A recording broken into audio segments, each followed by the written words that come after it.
Rahayu, Rahayu, salam budaya, salam pecinta pusaka untuk semua saudaraku. Kembali lagi bersama saya Vicky Wijaya. Kali ini saya mau mereview pusaka yang baru saya dapat kemarin, dapat hunting. Ya, yang pertama kita review ini pusaka yang cukup bagus di besinya. Ini kita dapatnya warangkanya hancur, jadi belum kita carikan sandangan, tapi ini udah kita cuci warangan. Ini udah bersih pusakanya.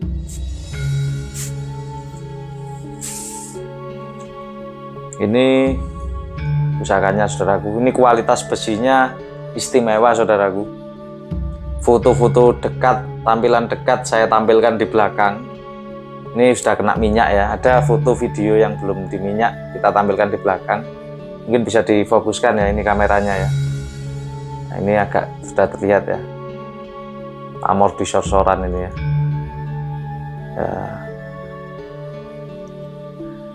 Ini pusaka dengan dapuran sempaner.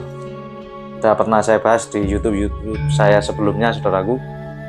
Dapuran sempaner ini kerisnya lurus, ricikannya kenapa disebut sempaner? Di sini ada kembang kacang, jalen 1, lambe gajah 1, gereneng, daron dan nunut ya. Ini dapurnya namanya sempaner, pijetan, tidak ada sogokan ya saudaraku ya. Dapuran sempaner, keris lurus. Tapi yang menjadi istimewa di sini saya amati di sini adalah materialnya saudaraku. Materialnya cukup istimewa, tempaannya sangat padat. Besinya ini bisa dikatakan masih utuh ya, tergolong utuh. Ricikannya ini ada geleger sapi di tengah ini, tengah bila ini geleger sapi. Kemudian besinya nampak sangat jelas, selorok tapen wojonya, terus lipatan-lipatannya ini seperti sangat padat sekali, nampak serat-serat tempanya. Kalau pamornya di sini ini yang disebut pamor teriman saudaraku. Nah, bedanya pamor teriman dengan pamor tunggak semi itu berbeda saudaraku ya. Ya, kalau tunggak semi itu biasanya sampai atas ini, jadi agak atas ini, kemudian atasnya tetap keleng. Kalau teriman itu di sor-soran bawah ini aja. Pamor teriman sebutannya. Teriman macam-macam, ada teriman Woswuta, ada teriman Banyumili, ada teriman Junjung Derajat atau yang bisa disebut Songgo Brojo. Kebetulan ini terimannya ini pamor miring, tergolong pamor miring. Jadi ini terimannya pamor ganggang kanyut saudaraku, ganggang kanyut. Jadi cuma sampai segini, sama bolak-baliknya juga. Kemudian atasnya pamornya keleng. Ini yang disebut pamor teriman. Pamor dasarnya yang di sini membentuk pola ganggang kanyut. Gonjonya pun ini gonjo ganggang kanyut. Ya. Kalau kita lihat pasikutannya, bentuk kemudian besinya ini keris Tangguh Sumenep Sepuh, Tangguh Madura ya saudaraku ya. Tapi kenapa saya katakan Sumenep? Kenapa tidak Pamekasan, Bangkalan? Ya, saya sempat beberapa kali sharing dan mempelajari keris-keris Tangguh Madura. Memang Madura ini sangat beraneka ragam. Ada mulai Madura era Mojopahit, Madura era Mataram, kemudian di Madura lagi dibagi-bagi. Di sana ada banyak empu ya. Yang terkenal ada empu Koso, ada empu Bujuk Mojopahit. Nah, ini beda-beda. Ada empu Pengandangan, ada empu Keleng. Kalau kita lihat besinya, ini besinya sangat halus, tempaannya padat. Ini era-era ini Madura daerah Sumenep saudaraku. Eranya sudah era Mataram awal, karena di sini udah ada tungkaan, ada nungkak. Tapi sepuh. Ini Madura Sumenep. Kalau kita lihat besinya sangat istimewa, tantingannya pun tidak terlalu berat. Pada umumnya keris-keris Madura kan yang dipahami tantingannya berat, tidak selalu. Kita lihat tangguhnya, kita lihat Madura mana ini, apa Pakong, apa Banuaju, Pamekasan, atau Sumenep. Keris-keris Sumenep biasanya besinya hampir menyerupai keris Jawa. Mungkin teman-teman ada yang menangguh ini keris itu apa nggak keris Jawa Mas? Apa bukan keris Belambangan? Nah, kalau sekilas besinya memang sangat-sangat mirip dengan besi keris Jawa.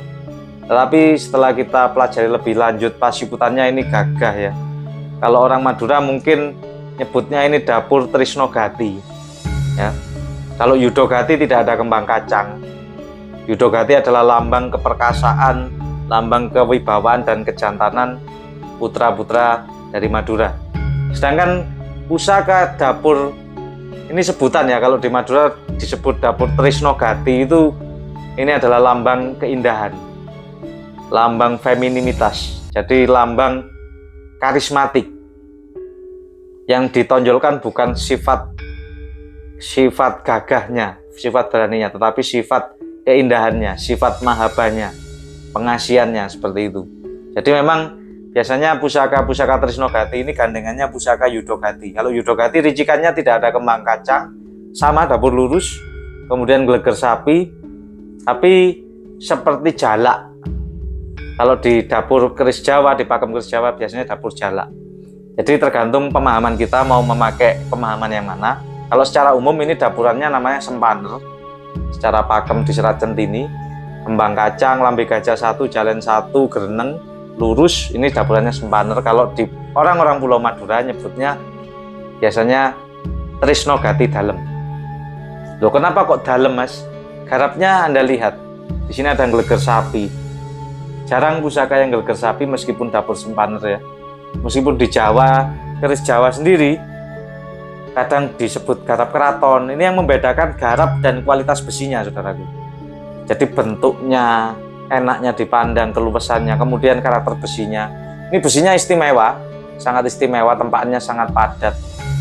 Dan di sini pamor miring, cuma sampai sor-soran, kemudian di atasnya keleng, pulen. Bisa dikatakan besinya ini pulen, ya. Oke, kita bahas tua dan filosofinya. Dapur sempaner. Sempaner berasal dari dua kata, sempono bener, yang artinya sempono itu mimpi, benar itu yang benar, kebenaran. Jadi memang di Jawa banyak filosofi-filosofi yang terkandung dalam pusaka, saudaraku. Harapan dari dapur sempaner ini melambangkan cita-cita yang benar, saudaraku. Dan kenapa kerisnya lurus ini juga pusaka, termasuk pusaka ketuhanan. Untuk bisa sampai kepada Sang Pencipta, kita harus selalu di jalan yang lurus. Kalau dari pamor, ganggang kanyut ini tuahnya dan filosofinya untuk pergaulan, saudaraku. Jadi ada unsur mahabbanya atau pengasihannya. Jadi untuk menarik relasi bisnis, untuk menarik relasi pelanggan, untuk mempermudah pergaulan ketika berada di lingkungan yang baru. Orang ini kan kadang di lingkungan yang baru agak susah menyesuaikan, tapi ini bisa mudah menyesuaikan dengan lingkungannya. Nah, itu tuah, pamor, ganggang kanyut. Juga ada unsur kewibawaannya. Sedangkan ini bukan sekedar ganggang kanyut, tapi ini triman ganggang kanyut. Filosofinya beda lagi. Triman ini cuma sampai sini, sampai sor-soran bawah, kemudian atasnya pasti keleng. Ini pamor triman. Di bawah ini bisa pamor wasmuta, ganggang kanyut, belarak sineret, bebas. Yang pasti atasnya ini keleng. Filosofi dapur pamor triman, tuahnya itu dipercaya akan membuat sang pemilik menjadi hatinya ikhlas. Ya memang nerima ini artinya kan ikhlas. Triman artinya menerima. Biasanya orang yang sudah pada tataran menerima itu malah rezekinya malah lebih mudah, karena sudah menerima apapun dari pemberian Sang Pencipta. Ibaratnya hari ini kita dapat rezeki berapa? Hari ini 1 juta, diterima dengan ikhlas. Hari ini cuma dapat 100.000, diterima dengan ikhlas. Hari ini tidak dapat rezeki uang sama sekali, tetapi kan Anda masih mendapat rezeki kesehatan, mendapat rezeki bisa melihat, bisa bernapas. Ini sudah rezeki yang luar biasa, anugerah dari Sang Pencipta. Jadi harus banyak-banyak bersyukur. Dan memang pamor triman ini lebih cocok untuk orang yang sudah pensiun atau orang yang sudah kaya, sudah mapan, sudah tidak terlalu ambisius untuk memperkaya dirinya lagi. Jadi orang yang sudah kaya itu, yang disebut kaya itu orang yang sudah merasa cukup, udah tidak terlalu cuma ambisi dan nafsunya yang diutamakan. Nah, ini sulit pembelajaran sulit. Jadi di Jawa ini ada istilah nerimo ikhlas, menerima dengan ikhlas, menerima dengan lapang dada. Misalnya Anda mencalonkan diri menjadi pejabat, Anda kalah, Anda harus bisa menerima dengan ikhlas. Misalkan Anda itu orang kaya, kemudian Anda membangun masjid, ya, dan uang Anda ini cukup untuk membangun masjid ini. Tetapi ada orang lain yang ingin menyumbang ke Anda, orang yang notabene jauh lebih miskin dari Anda. Anda ini orang kaya, sudah punya uang misalnya ini 5M, kemudian Anda membangun masjid seharga 1M. Ini kan bisa Anda lakukan sendiri. Terus kemudian ada orang yang kapasitas ekonominya ini jauh lebih miskin dari Anda. Bahkan beliau cuma punya sepeda motor, uang 100 juta aja nggak punya. Tapi beliau datang ke Anda, kemudian bilang, Pak, saya mau ikut nyumbang pembangunan masjidnya, saya nyumbang 100 ribu rupiah saja. Ini wajib hukumnya Anda nerima. Karena di situ Anda belajar menerima ikhlas. Jadi jangan sampai pernah Anda merasa apa yang Anda sudah miliki, harta ataupun kekayaan ataupun pencapaian Anda ini memang milik Anda sepenuhnya. Karena dalam pamor teriman ini mengajarkan bahwa semua yang ada di dunia ini hanyalah titipan dan semua hanya milik Sang Pencipta. Kita di dunia tugasnya hanya menjalankan usaha dan menerima apa yang sudah kita dapat. Nah, ini ajaran budi luhur yang sangat-sangat tinggi di Jawa.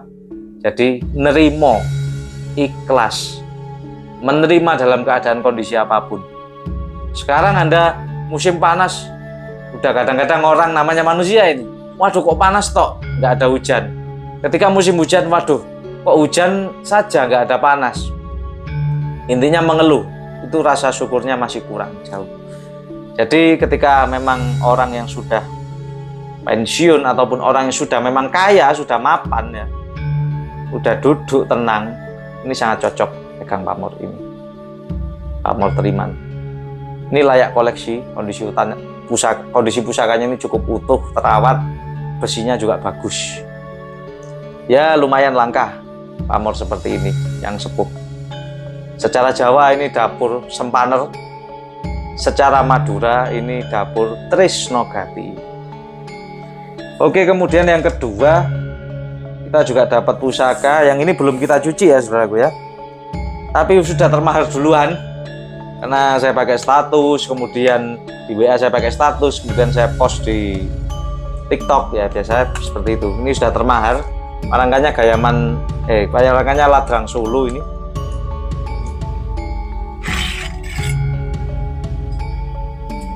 Ini keris Mataram saudaraku, lot 13. Anda lihat materialnya, detailnya ini lebih jelas ya. Materialnya full pamor, pedaringan kebak full ya. Tapi kalau kita lihat lebih detail lagi, bulat-bulatannya ini udan mas tiban, karena lingkarannya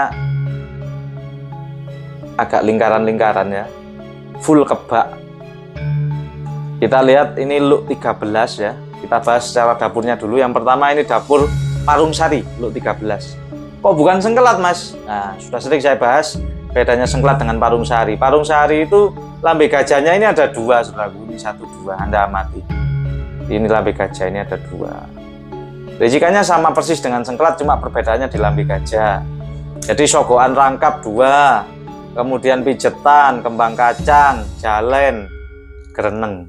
Lotnya lot 13. Di sini ini termasuk pusaka Sultan Agung, Mataram Sultan Agung yang cukup istimewa. Kenapa saya katakan cukup istimewa?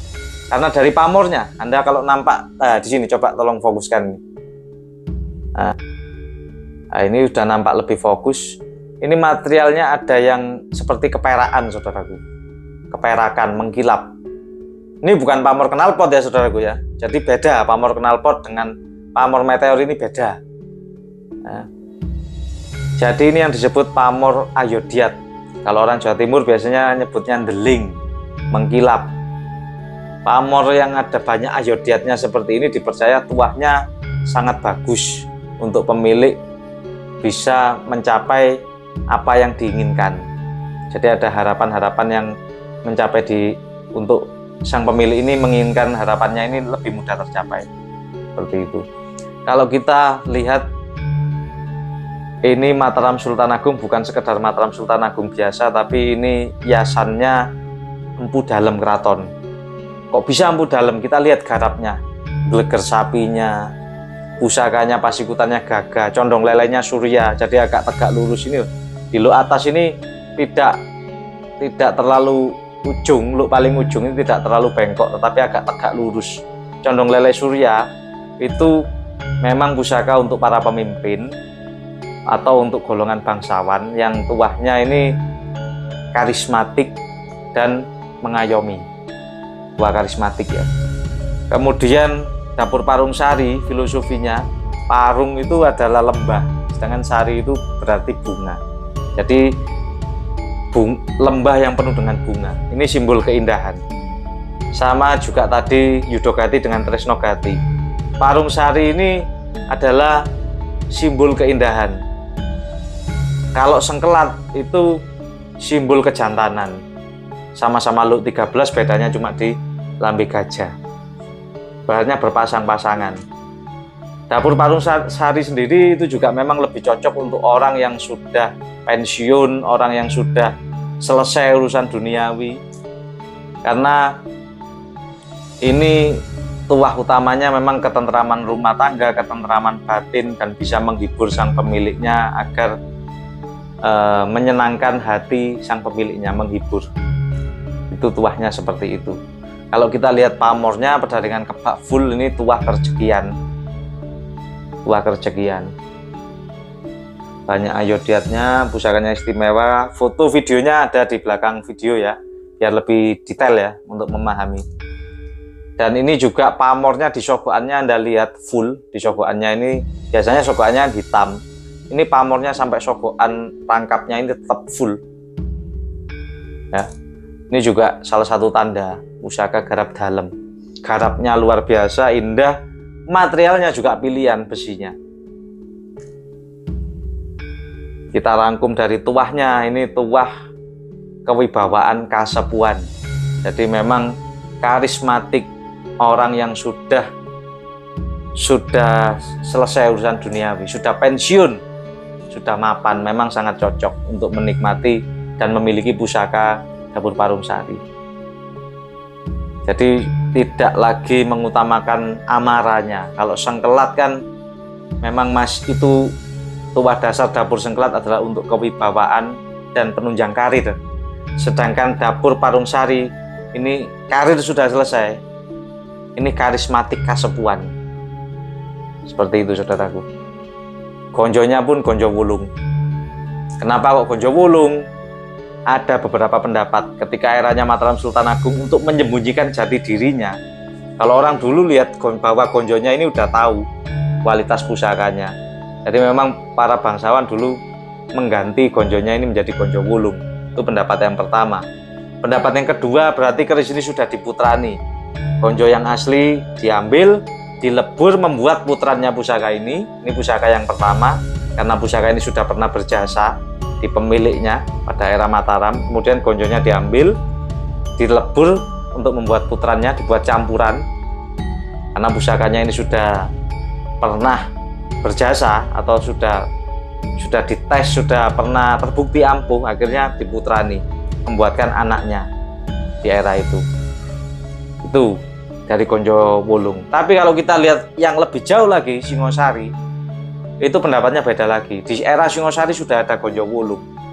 Dan besi Gonjo Wulung di era Singosari itu berbeda dengan besi yang atas. Biasanya besinya jauh lebih kokoh, lebih kuat. Memang kalau pada waktu itu secara fungsi, pusaka selain daya goib juga sebagai senjata ketika keadaan kondisi terhimpit. Jadi memang untuk meredam ketika adanya gesekan atau pertarungan. Gonjonya ini untuk penahan ketika bergetar keris lawan keris, ini gonjonya penahan getaran. Makanya bahannya biasanya beda. Besinya Gonjo Wulung ini besi yang istimewa. Nah, itu beberapa pendapat ya saudaraku ya. Ya tergantung Anda meyakini yang mana. Ya mungkin dua pusaka ini yang bisa kita bahas saudaraku untuk pada kali ini. Nanti kita bahas pusaka-pusaka era Singosari, era temuan. Kemudian saya juga mohon maaf untuk teman-teman di kelas pemula, ini belum review sama sekali. Kemarin udah dapat beberapa, cuma banyak yang termahal karena banyak yang japri. Jadi sebelum saya review udah termahal duluan. Maksud saya ketika saya dapat kelas-kelas pemula antara mahar 1 sampai 2 jutaan, nanti saya review sekalian, ada 5 pusaka atau 10 pusaka gitu. Cuma kemarin sempat dapat tapi udah termahar duluan. Nah, pusaka temuan juga kita dapat juga, ini temuan Bengawan Solo, tombak yang sangat jumbo. Ini nggak tahu ini, yang ini belum kita dapat kerisnya juga, cuma kerisnya masih saya rendam, masih dapat 2 minggu, masih patinasinya belum lepas ya. Nanti mungkin kita review juga keris temuannya. Ini tombak ini besar sekali, cuma ini belum saya buka. Ini patinasinya sangat tebal dan ini banyak kurusi yang aus kayaknya. Mungkin ini tidak bisa direndam pakai air kelapa, tapi cukup dibuka dengan minyak WD kemudian dijemur. Kalau lihat tombak sebesar ini biasanya ya memang ini tombaknya untuk senopati perang ya. Ini temuan sungai Bengawan Solo. Dapat 2 minggu kita dapat. Mungkin itu yang bisa kita bahas saudaraku untuk di konten kali ini. Mungkin itu saja dari saya, kurang lebihnya saya mohon maaf. Terima kasih sudah menyimak saudaraku. Rahayu, salam budaya.